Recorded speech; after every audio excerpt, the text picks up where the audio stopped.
আসসালামু আলাইকুম everyone. Culinary art by সঞ্জুর আজকের আয়োজনে আপনাদেরকে ওয়েলকাম জানাচ্ছি।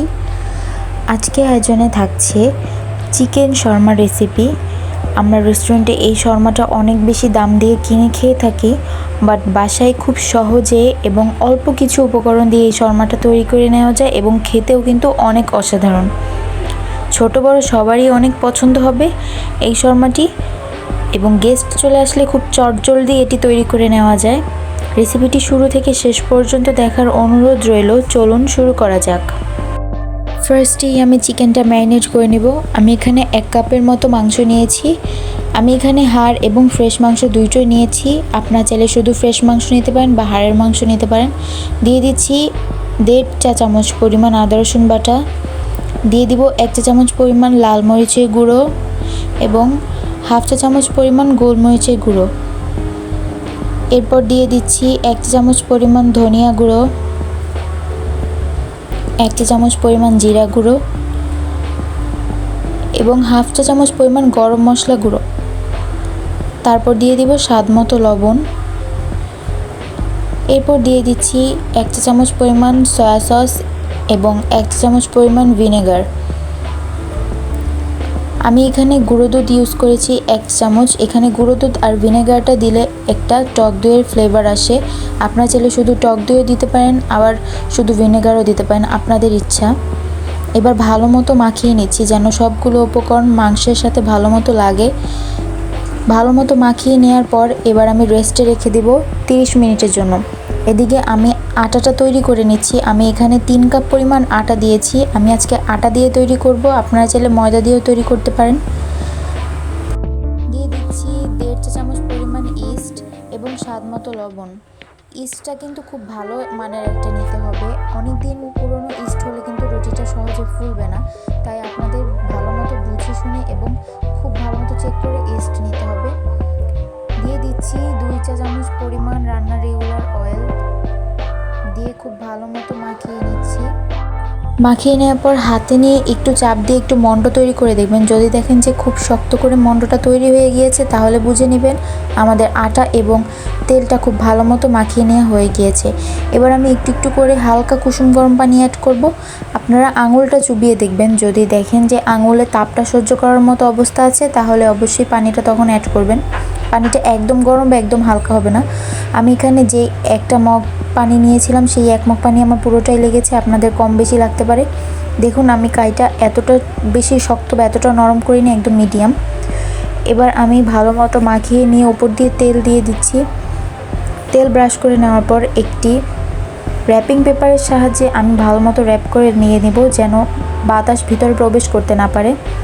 এখন তো একটু একটু ঠান্ডা পড়ছে, তাই আমি আপনাদের দেখিয়ে দিচ্ছি কিভাবে ভালো মতো মুড়ে নিয়ে তারপর রেখে দিবেন। এভাবে একটি তাওয়াল দিয়ে খুব ভালো মতো মুড়ে নিয়ে গরম জায়গায় রেখে দিবেন, তাহলে ময়ানটি সুন্দর মতো ফুলবে। আমি রেস্টে রেখে দিয়ে দিচ্ছি 2 ঘন্টার জন্য। ততক্ষণে আমি বাকি প্রিপারেশন করে নেব।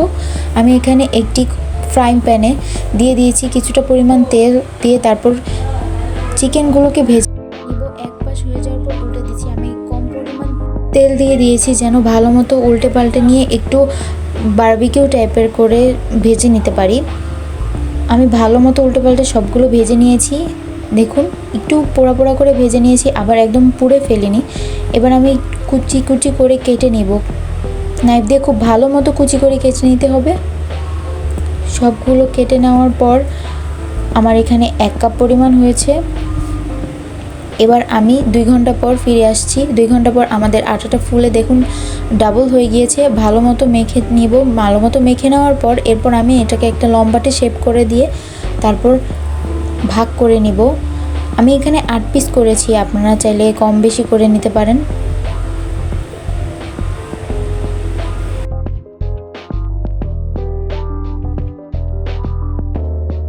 একটা রুটি বেলে আপনাদের সঙ্গে শেয়ার করছি। এটা একটু মোটা হবে, পরোটা যেরকম হয়ে থাকে সেরকম মোটা হবে। আমি আপনাদের পুরুত্বটা দেখিয়ে দিচ্ছি যে কীরকম হবে।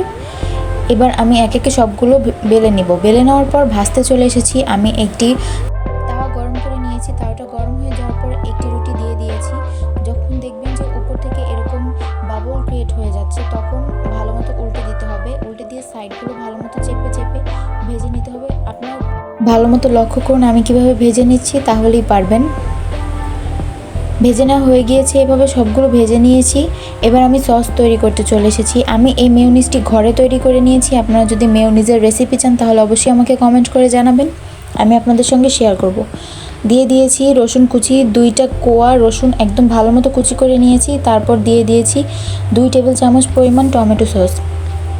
ব্যাস, আর কিচ্ছু লাগবে না, শর্মা সস একদম তৈরি হয়ে গিয়েছে। ভালো মতো মাখিয়ে নেওয়ার পর সাইড করে রেখে দিচ্ছি। আমি এখানে শসা কুচি করে নিয়েছি, খুব ভালো মতো কুচি করে নিতে হবে।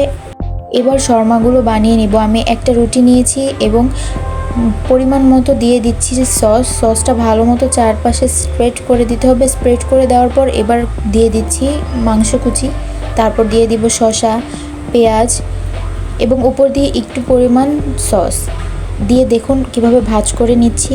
আমি ফয়েল পেপার দিয়ে মুড়িয়ে নিচ্ছি। আপনারা চাইলে বেকিং পেপার দিয়েও মুড়িয়ে নিতে পারেন। ব্যাস, একটা শর্মা তৈরি হয়ে গেল। আমি আরেকটা তৈরি করে দেখাচ্ছি। এটার মধ্যে আমি কাঁচামরিচ অ্যাড করব। যারা ঝাল খেতে পছন্দ করে না তারা কাঁচামরিচটা স্কিপ করতে পারেন।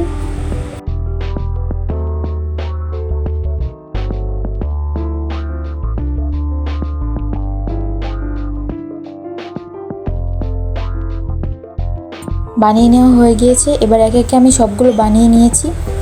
ব্যাস, তৈরি হয়ে গেল খুব মজাদার চিকেন শর্মা রেসিপি। বানানোটা কিন্তু একদম সহজ, তাই না? আপনার বাসায় অবশ্যই ট্রাই করবেন এবং আমার সাথে শেয়ার করবেন।